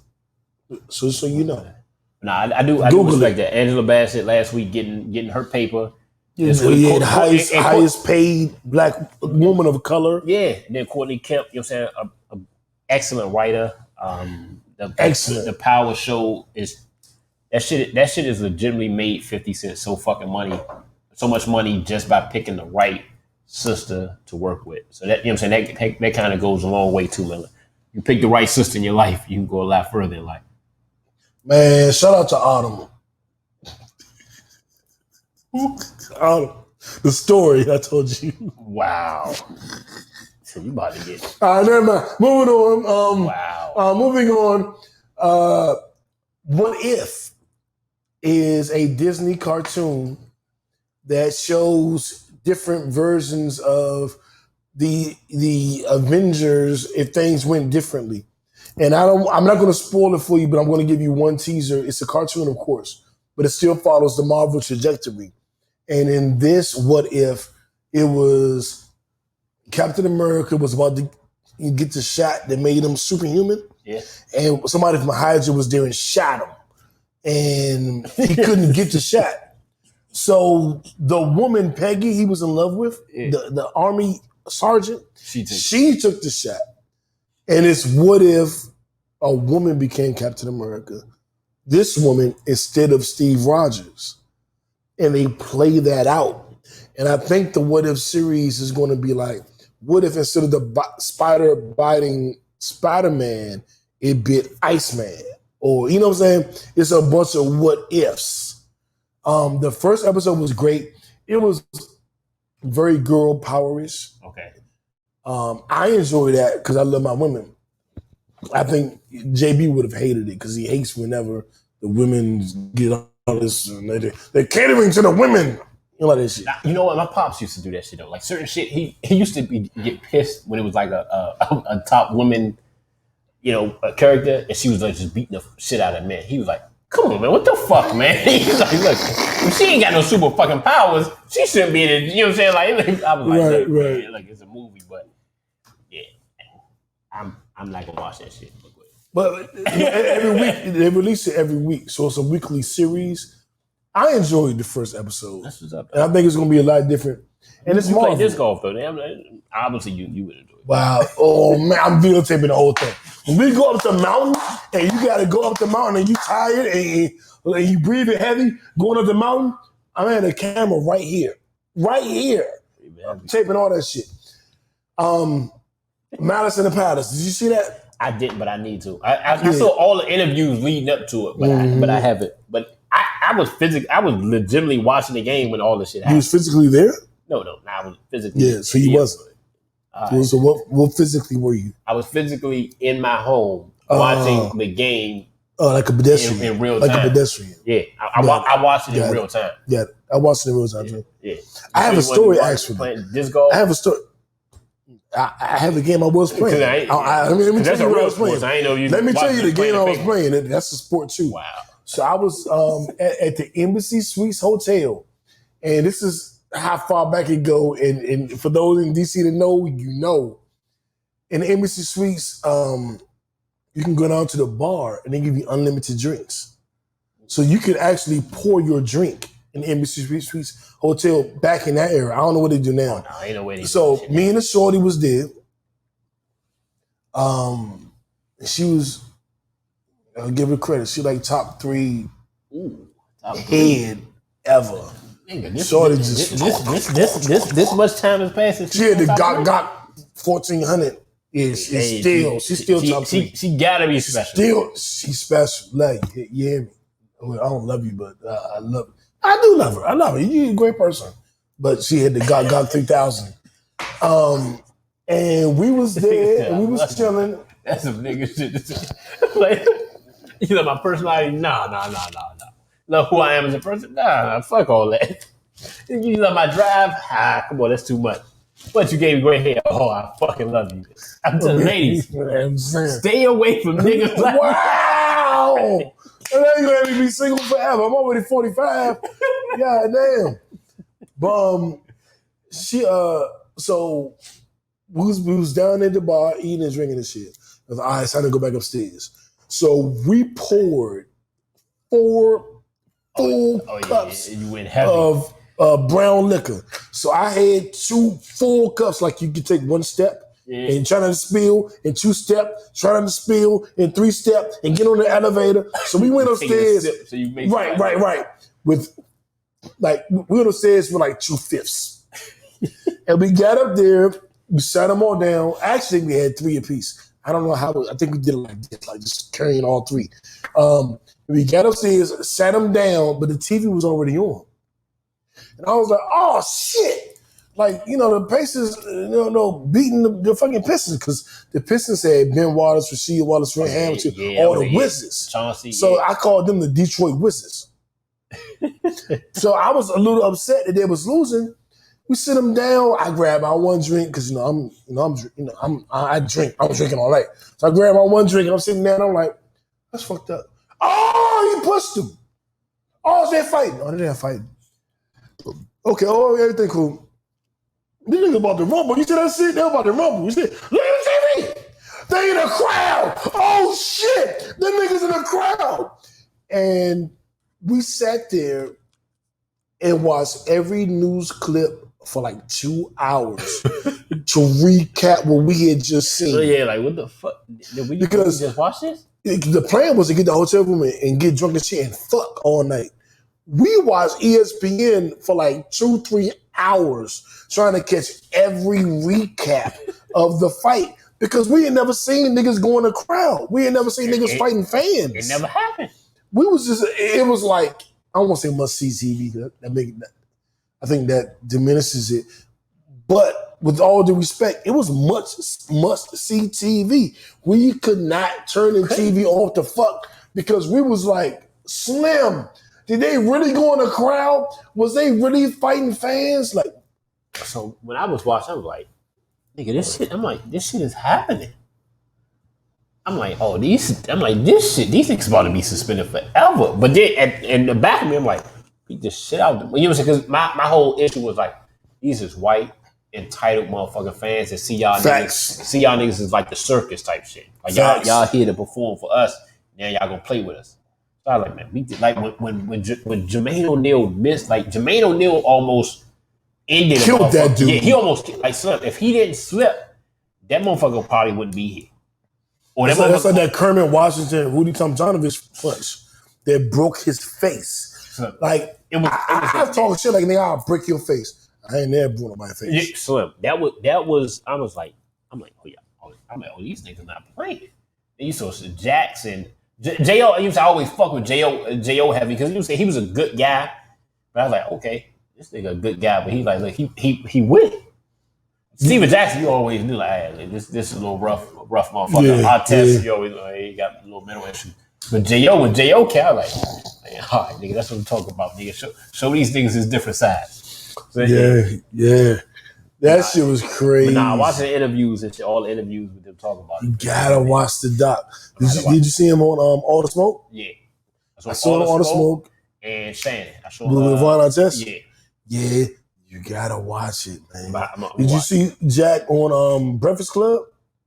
I watched some of it, not all of it. That was a good one too. Yeah. But you gotta watch the doc. I gotta watch it. You're right. You gotta watch it. It's only an hour.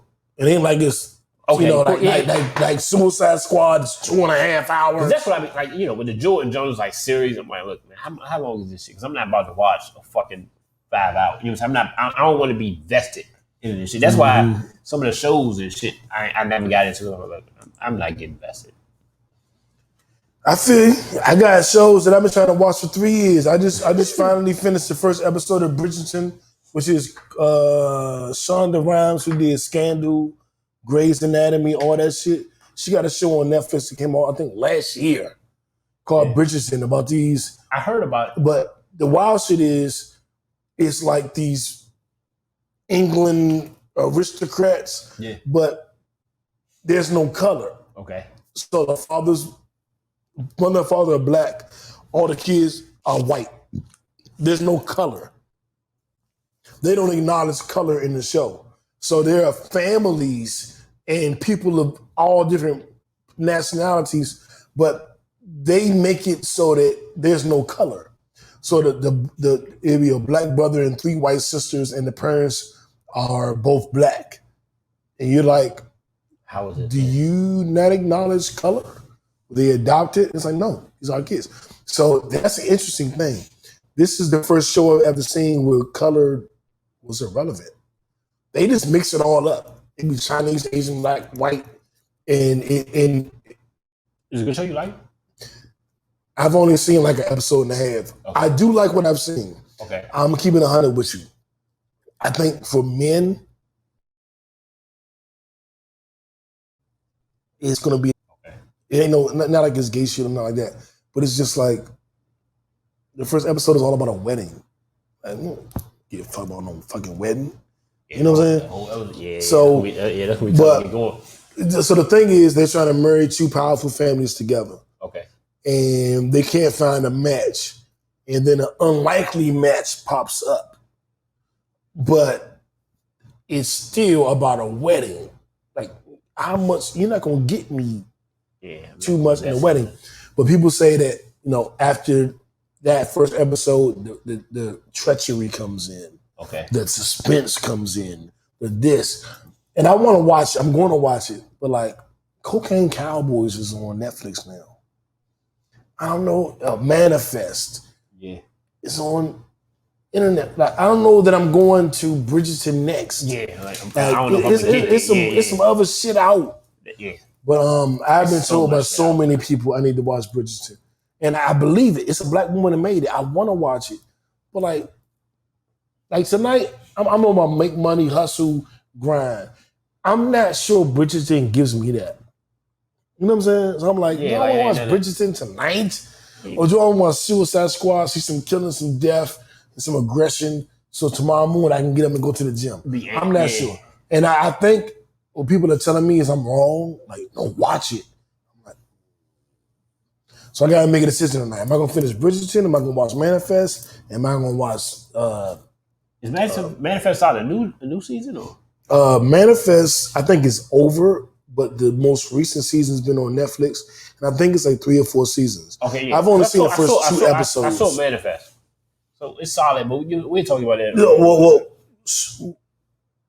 where would you rank Manifest? I know you haven't seen the other shows, but based on your experience, would you be like, "Nu, watch Manifest now," or would you be like, "Watch what you want to watch, get the Manifest when you get to it"?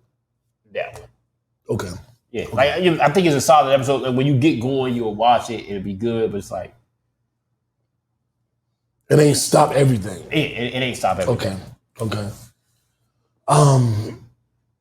What else is on there? I think that's our Netflix and chill segment. Yep. I talked about the 50 of Law, the book, Robert Greene. Yeah, I might try to look at it.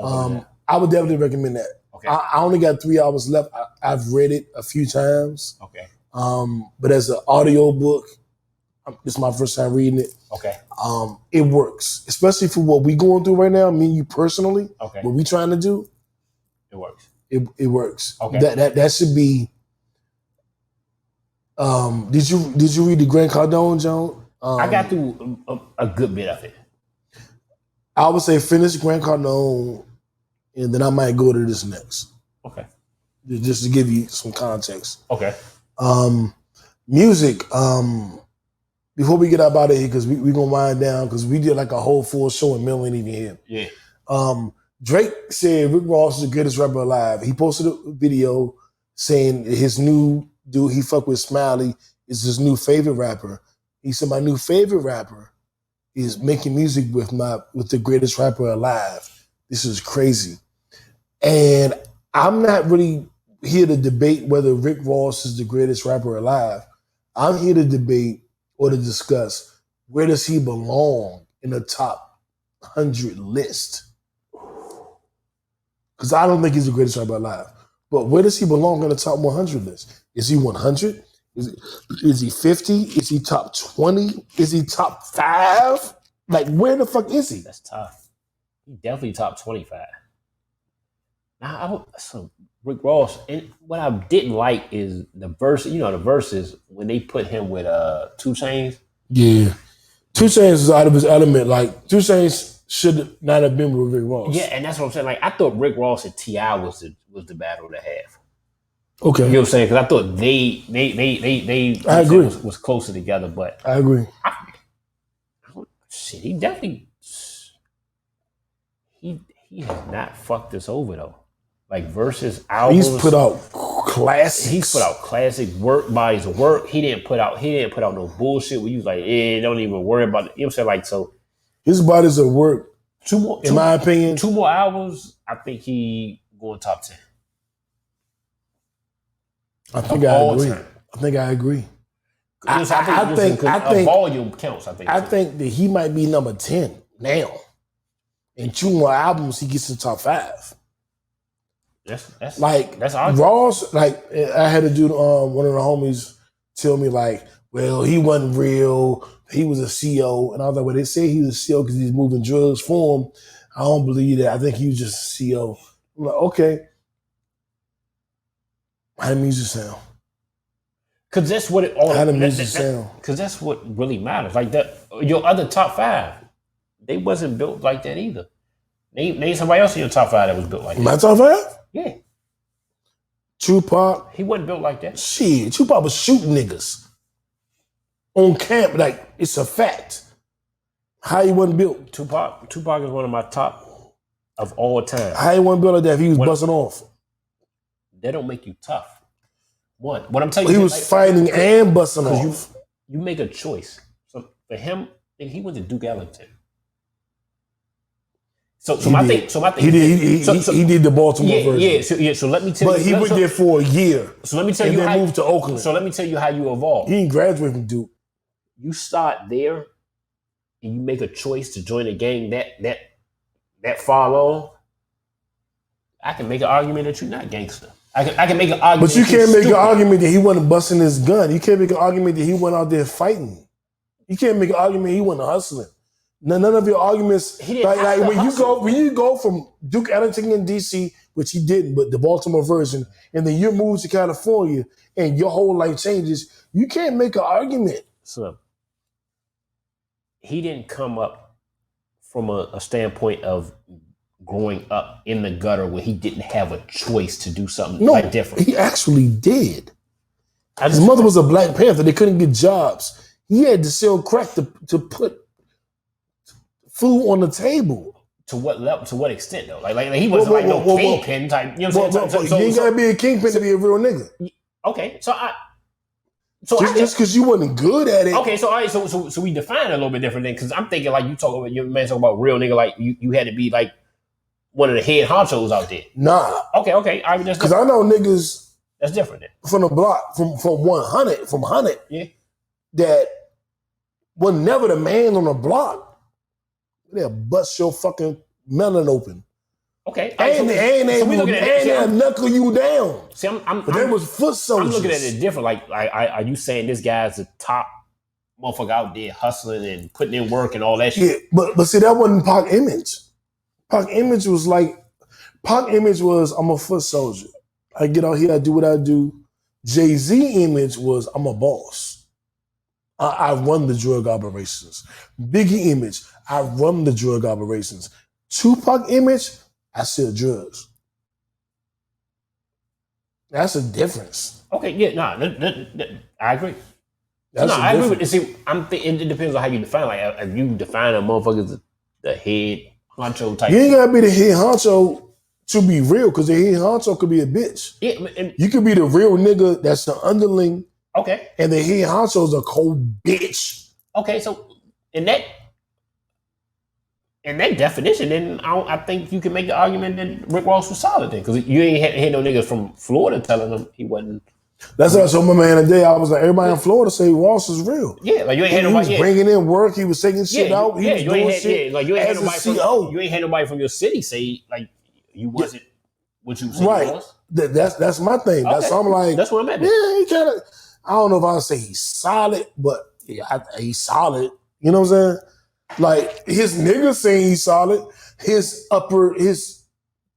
big homies, superiors, his big homies say he was solid. He good, yeah. He did what we needed him to do.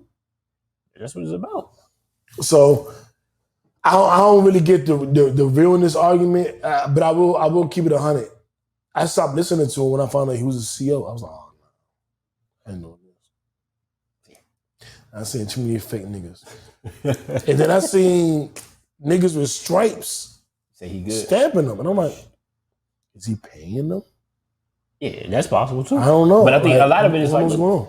You play the position. But I also know that when Birdman talked all that shit about everybody, he backed off Rick Ross.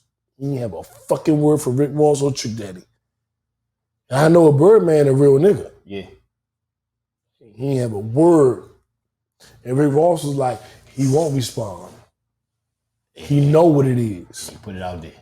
And Birdman didn't respond. I was like, oh, teach me something new.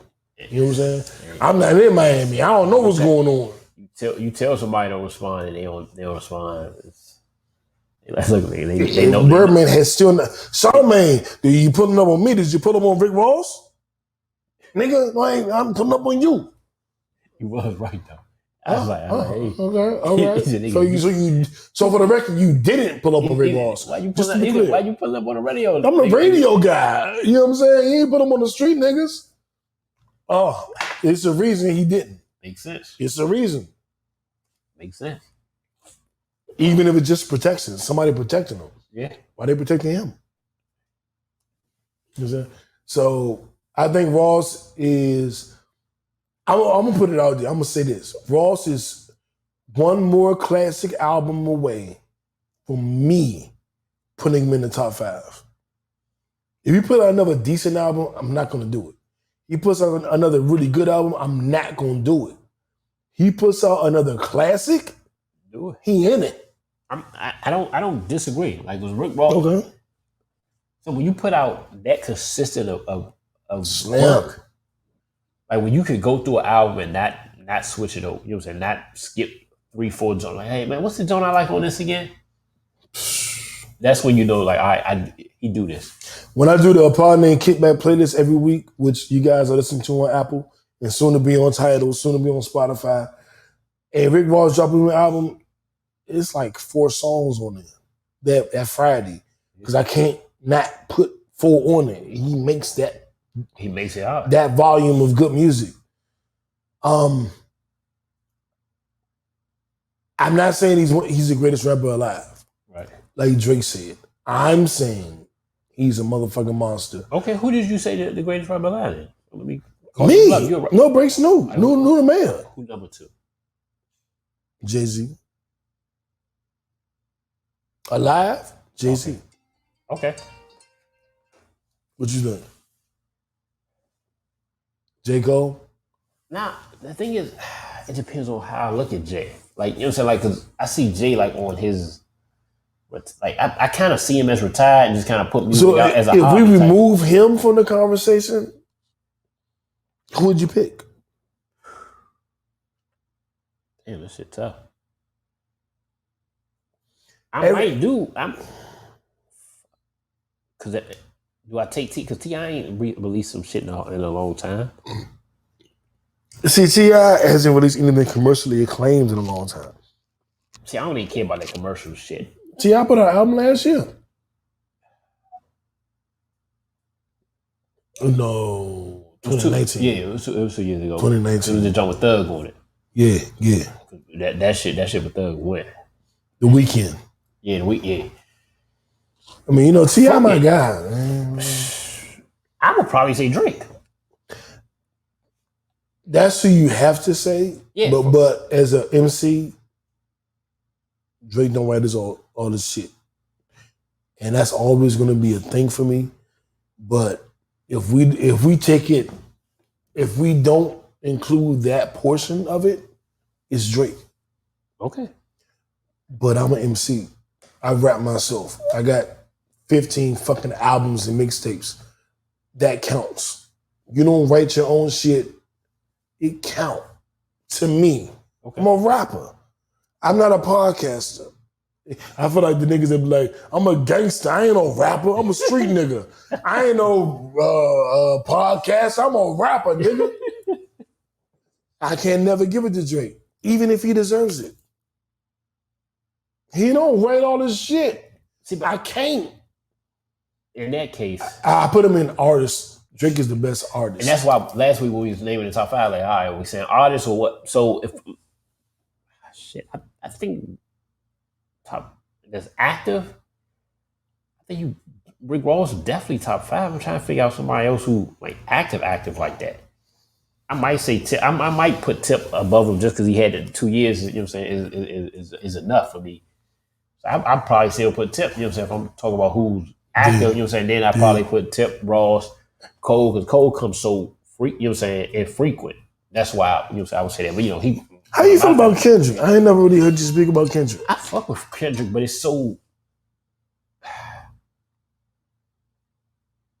He hasn't come out with something in so long. Yeah. You know what I'm saying? So like he gotta come out like he. You know what I'm saying? Like he just hasn't come out with something in so long. And some of his stuff I like, but I think some of the shit he sounding a little too fucking intelligent or a little. You know what I'm saying? I'm like, look, come on, man, look, nigga, this shit. That's because you gotta relax. Yeah, so like some of it's too far. So you know what I'm saying? That's what I think. So we can get up out of here, but first we're gonna tell you our playlist is available on Apple. Fat Joe's new album is amazing. It is not necessarily like the best album ever, but it's a summer vibe. He sampled all of our favorite songs from the 80s and 90s. And it feels good to listen to. Yeah. Oh no, that's so Joe. I'm glad you mentioned that. I didn't know he came out with something. I didn't know it until I saw it. I didn't know. Yeah, I didn't know he came out with something. So that shit sound great. You mentioned Benny the Butcher. Yeah. His EP. I fuck with Griselda. Of course, I love it. Griselda dropped so much that I never missed them. Okay. They always drop it. But I had just started going, I could go for some new Griselda. And then boom, they dropped. He came up. Out of nowhere. Lizzo and Cardi got a song called Rumors, and Lizzo won me over. She was like, nigga, I'm body goals. Lizzo a big fat bitch. She was thinking I'm body goals. I love her confidence. I just loved it. I just loved it. I loved it. I loved it. It's kind of a poppy record, her and Cardi B. But like, dog, I love this shit. She nailed it. Like, yeah, y'all man, I'm fat and I be half naked. And Lizzo, so what? She confident shit. So you kind of, you kind of respect it. But then today, Associated went online and she was kind of emotional about some of the body shaming and all that shit that she was going through too. So, but that shit just came out like right, before I got up here. So, I saw that. So, and David Letterman, Kevin Hart has a podcast where he interviews comedians. Yeah. He interviewed David Letterman this week. And he asked David Letterman, who was the one person who had that right energy that you just were like, I'm overwhelmed. This person is amazing and I love him. And he was like, it's Lizzo. She got that. I love Lizzo her energy so much. And I was like, wow. And sometimes when you going through certain stuff like that, sometimes that, you hide something. So, today it seemed like she was kind of like letting out some shit. What she's had. So she was feeling like. Because I never felt she was that confident, to be honest. I never felt that. And I think, man, it's hard to be that way. You know what I'm saying? So, Only people that confident is like me and Kanye. That's it. Ain't nobody else. And Joe Budden. That's it. We're not gonna do sports tonight. Yeah, because we got to do the episode. We're gonna be bringing you sports on Patreon. Okay. We're gonna give you an episode or two for free. Right. just in our sports stakes. Me and J Lew watch sports. We watch basketball, we watch football. He can't play disc golf, but I do play.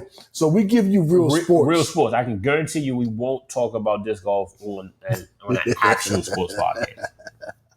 Because we can talk about that when we do entertainment, because disc golf This guy. entertainment. I want to thank y'all for making us top 30 podcast and entertainment news. Get us a top 20 though. Get us top 20. Get us back to number 13. I had no idea we would be this type of podcast when we first started. Well, we weren't a podcast, we were internet radio. Yeah. I thought we would be like music or maybe sports. I didn't know what politics. I didn't know what the fuck it was going to be. And to know that when people want the entertainment news, they come to us in the country, top 30, they come to us for entertainment news. It's appreciative. We appreciate you. And it's making me pay more attention to entertainment news. Like, I'm like, yeah, we got to talk about sports. No. So they love us for entertainment news. Then they could put Britney Spears on I had to. They want us to. And Nu and Mel gonna talk a lot about Britney Spears and all that shit. Another thing. And we're gonna talk about fucking disc golf too, because we playing next Sunday morning. So next Sunday evening when we record, we're gonna have a whole conversation. And if this nigga tired, like, I think Britney Spears. Nah, nigga, wake up, nigga. Disc golf.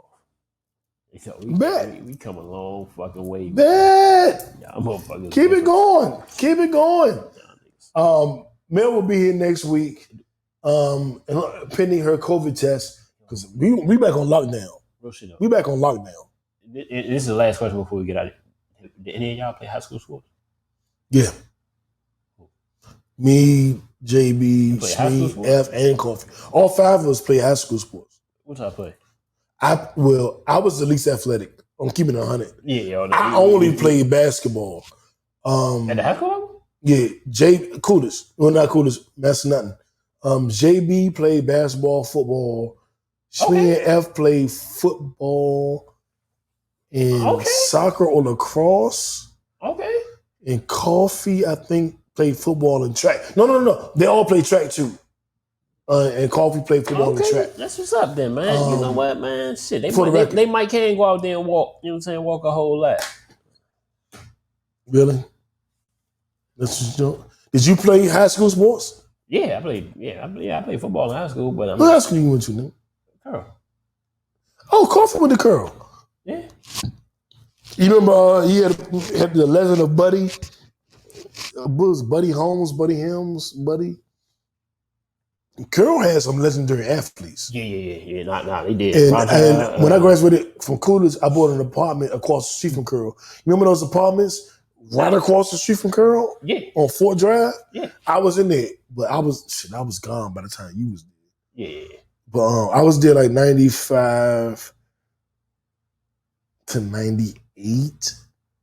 And my little brother was there 97, 96, 90 something.